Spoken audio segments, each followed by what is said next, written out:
Hi friends, ജസ്ലിന കിച്ചണിലേക്ക് ഏവർക്കും സ്വാഗതം. ഇന്ന് ഞാനിവിടെ തയ്യാറാക്കാൻ പോകുന്നത് കോളിഫ്ലവർ സ്റ്റൂ ആണ്.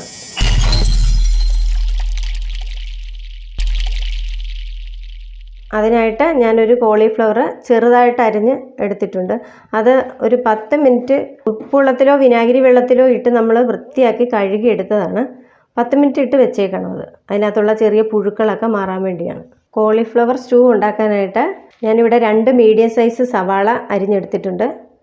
ഒരു 5 പച്ചമുളക്, ഒരു 4-5 കഷ്ണം വെളുത്തുള്ളി, ഒരു ചെറിയ കഷ്ണം ഇഞ്ചി അരിഞ്ഞത്, 5-6 കഷ്ണം ഗ്രാമ്പൂ, ഒരു കറുവപ്പട്ട, 3-4 ഏലക്ക. അതിനായിട്ട് തേങ്ങാപ്പാൽ ഞാനിവിടെ 1 കപ്പ് നല്ല പാലെടുത്തിട്ടുണ്ട്, 1-ാം പാൽ, 1 കപ്പ് 2-ാം പാലും എടുത്തിട്ടുണ്ട്. ഒരു കിഴങ്ങ് പുഴുങ്ങി ചെറുതായി അരിഞ്ഞെടുത്തിട്ടുണ്ട്. ഒരു 2 മീഡിയം സൈസ് തക്കാളി അരിഞ്ഞത്, പിന്നെ ആവശ്യമായ വെളിച്ചെണ്ണ, വിനാഗിരി, 1 ടേബിൾ സ്പൂൺ മല്ലിപ്പൊടി, 1 ടീസ്പൂൺ കുരുമുളക് പൊടി, 1.5 ടീസ്പൂൺ ഗരം മസാലപ്പൊടി, 1/4 ടീസ്പൂൺ മഞ്ഞൾപ്പൊടി, 1 ടീസ്പൂൺ കടുക്, പിന്നെ ആവശ്യത്തിന് ഉപ്പും. ഇതുപയോഗിച്ച് നമുക്ക് കോളിഫ്ലവർ സ്റ്റൂ തയ്യാറാക്കാം. കോളിഫ്ലവർ സ്റ്റൂ വയ്ക്കാനായിട്ട് ഞാനൊരു പാത്രം ചൂടാകാൻ വെച്ചിട്ടുണ്ട്. ചൂടായ പാത്രത്തിലേക്ക് എണ്ണ ഒഴിക്കാം. എണ്ണ നല്ലപോലെ ഒന്ന് ചൂടായിട്ട് കടുകിടാം. എണ്ണ ചൂടായിട്ടുണ്ട്. ഇതിലേക്ക് നമുക്ക് കടുകിട്ട് കൊടുക്കാം.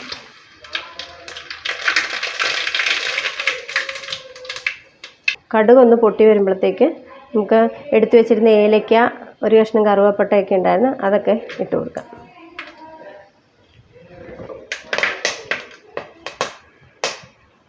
അത് പൊട്ടിക്കഴിഞ്ഞ് നമുക്ക് ഇഞ്ചിയും വെളുത്തുള്ളിയും കൂടെ അരിഞ്ഞ് വെച്ചിട്ടുണ്ട്, അതിട്ട് കൊടുക്കാം.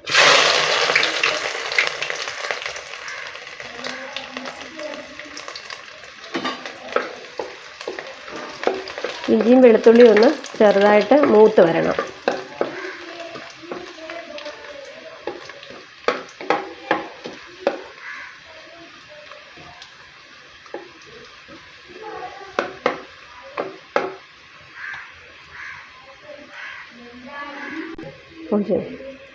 ഇതിലേക്ക് ഇനി സവാള ഇട്ട് കൊടുക്കാം.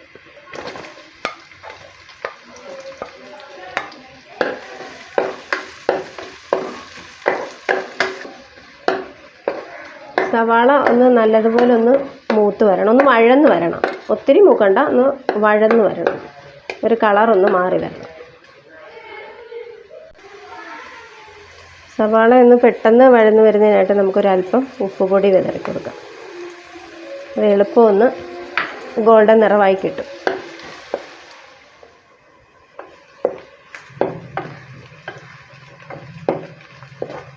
ഇതിലേക്ക് ഇനി നമുക്ക് പച്ചമുളക് ഇട്ട് കൊടുക്കാം. വഴന്ന് വന്ന സവോളയിലേക്ക് പച്ചമുളക് ഇട്ടിട്ടുണ്ട്. പച്ചമുളക് നന്നായിട്ടൊന്ന് മൂത്ത് വരട്ടെ. സവാളയും പച്ചമുളകും ഇഞ്ചിയെല്ലാം നന്നായിട്ട് മൂത്ത് വന്നിട്ടുണ്ട്. ഇതിലേക്ക് ഇനി നമ്മൾ എടുത്തു വെച്ചിരുന്ന മസാലപ്പൊടികൾ ചേർക്കാം. മല്ലിപ്പൊടി ഇട്ട് കൊടുക്കുവാണേ.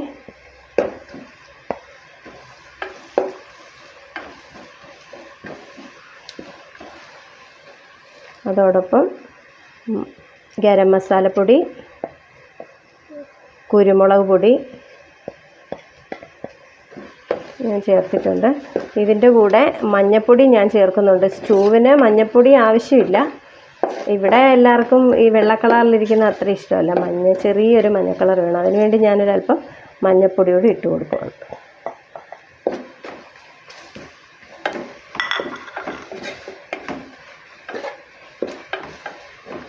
ഇപ്പം തന്നെ മസാലയുടെ നല്ല മണമൊക്കെ വരുന്നുണ്ട്. പൊടികളെല്ലാം ഒന്ന് മൂത്തിട്ടുണ്ട്. ഇതിലേക്ക് എടുത്തു വെച്ചിരുന്ന തക്കാളി ചേർത്ത് കൊടുക്കുകയാണ്.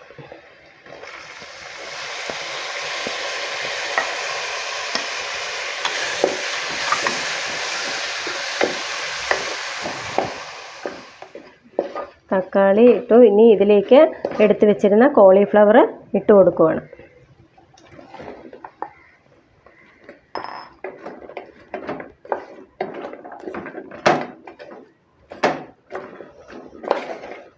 ഇതൊന്ന് മസാലയൊക്കെ ഇതിലൊന്ന് പിടിക്കുന്നത് വരെ ഒരു കുറച്ച് നേരം ഒന്ന് അടച്ച് വയ്ക്കാം.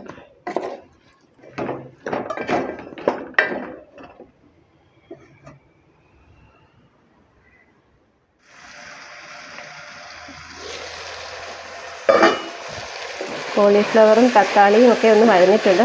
അത് ഇതിലേക്ക് ഇനി നമുക്ക് ആവശ്യമായിട്ടുള്ള ഉപ്പ് ചേർത്ത് കൊടുക്കാം.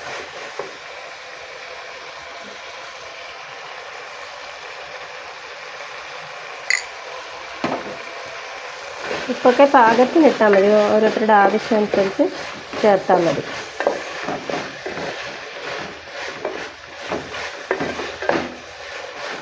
ഇനി ഇതിലേക്ക് നമ്മൾ 1-ാം പാലും 2-ാം പാലും തേങ്ങാപ്പാൽ എടുത്ത് വെച്ചിട്ടുണ്ടായിരുന്നു. അതിൽ 2-ാം പാൽ നമുക്ക് ഒഴിച്ചു കൊടുക്കാം.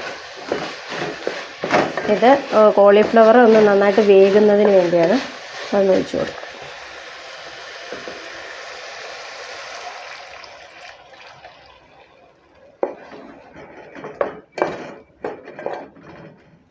ഇനി ഇതൊന്ന് തിളച്ച് വരുന്നത് വരെ നമുക്കിതൊന്ന് അടച്ചു വയ്ക്കാം.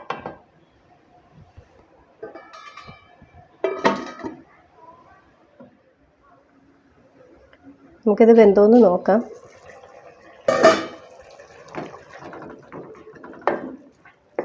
കുറച്ചുകൂടെ വേകാനുണ്ട്. നമുക്ക് ഇതിന് 2-ാം പാൽ ഒഴിച്ചാണ് നമ്മളിത് വേവിച്ചത്. വേകാനായിട്ട് വെള്ളം കുറവാണെന്നുണ്ടെങ്കിൽ അല്പം ചൂടുവെള്ളം ഒഴിച്ചു കൊടുക്കാം.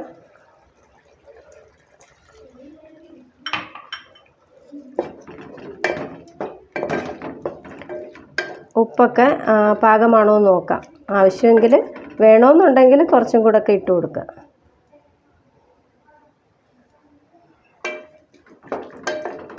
ഇവിടെ ഉപ്പൊക്കെ പാകമാണ്. ഒന്നുകൂടെ വേകുന്നതിനായിട്ട് ഇത് അടച്ച് വയ്ക്കാം.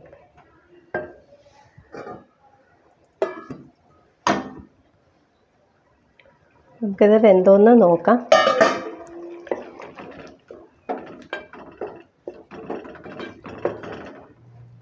ഇതൊരുവിധം വേവായിട്ടുണ്ട്. ഇനി ഇതിലേക്ക് ഞാനിവിടെ ഒരു ഉരുളക്കിഴങ്ങ് എടുത്ത് പുഴുങ്ങി വെച്ചിട്ടുണ്ടായിരുന്നു.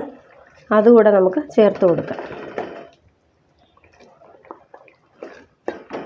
ഇതിൻ്റെ കൂടെ ക്യാരറ്റും ഒക്കെ ചേർക്കാം കേട്ടോ. സ്റ്റൂവിൽ ക്യാരറ്റും ഉരുളക്കിഴങ്ങും ഒക്കെ ചേർക്കാറുണ്ട്. ഞാനിവിടെ ക്യാരറ്റ് എടുത്തിട്ടില്ല, കിഴങ്ങ് മാത്രമേ ചേർത്തിട്ടുള്ളൂ. ഇത് നല്ല ടേസ്റ്റാണ് ഇതൊക്കെ ചേർത്ത് ചെയ്യുമ്പോൾ. ഉരുളക്കിഴങ്ങ് നമ്മൾ വേവിച്ച പെട്ടെന്ന് അത് വെന്ത് കുഴഞ്ഞു പോകും. അത് കാരണമാണ് ഞാൻ ഇതിൻ്റെ കൂടെ വഴറ്റാഞ്ഞത്. അല്ലാതെ പുഴുങ്ങിയെടുത്തത് അതുകൊണ്ടാണ്. ഇതിന് നല്ല ഇച്ചിരി കൂടെ വേകണമല്ലോ. ഈ കോളിഫ്ലവർ നല്ല വേവുള്ളതാണ്. അതുകൊണ്ട് ഉരുളക്കിഴങ്ങ് നേരത്തെ തന്നെ പുഴുങ്ങി വെച്ചിട്ടുണ്ടായിരുന്നു. അത് ഉടഞ്ഞു അല്ലെങ്കിൽ ഇതിൻ്റെ കൂടെ ആകുമ്പോൾ അങ്ങ് കുഴഞ്ഞു പോകും. 2-3 തണ്ട് വേപ്പിലയും കൂടെ ചേർക്കുവാണ്. ഇത് വഴറ്റുമ്പോഴും വേണമെങ്കിൽ വേപ്പില ചേർത്ത് കൊടുക്കാം. ഞാനത് ഇപ്പോഴാണ് ചേർത്തേ ഉള്ളൂ. വഴറ്റുമ്പോഴും വേപ്പില ഇട്ട് വഴറ്റിയെടുക്കാം. ഇനി ഇത് നമുക്ക് ഒന്നുകൂടി അടച്ചു വയ്ക്കാം.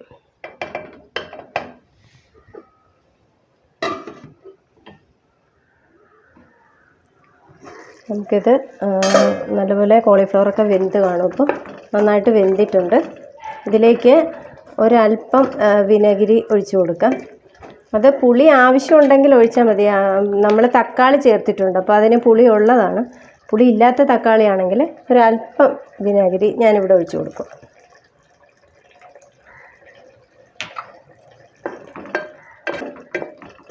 ഇനി ഇതിലേക്ക് 1-ാം പാൽ നമ്മൾ മാറ്റി വെച്ചിട്ടുണ്ടായിരുന്നു. നമുക്കത് ഒഴിച്ചു കൊടുക്കാം.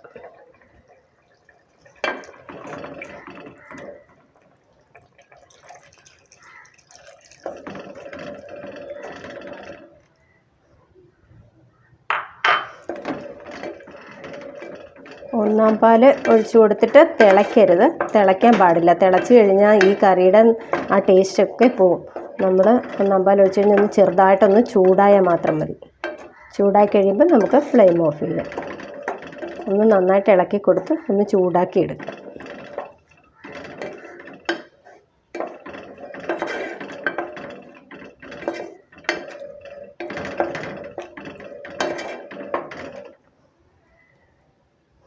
നമുക്കത് ചൂടായി വരുന്നവരെ ഒന്ന് വെയിറ്റ് ചെയ്യാം.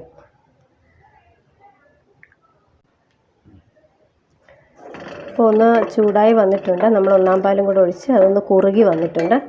അപ്പം നമ്മുടെ കോളിഫ്ലവർ സ്റ്റൂ ഇവിടെ റെഡി ആയിട്ടുണ്ട്. നമുക്ക് ഫ്ലെയിം ഓഫ് ചെയ്യാം. ഇനി ഇത് നമുക്ക് ഒരു പാത്രത്തിലേക്ക് എടുക്കാം.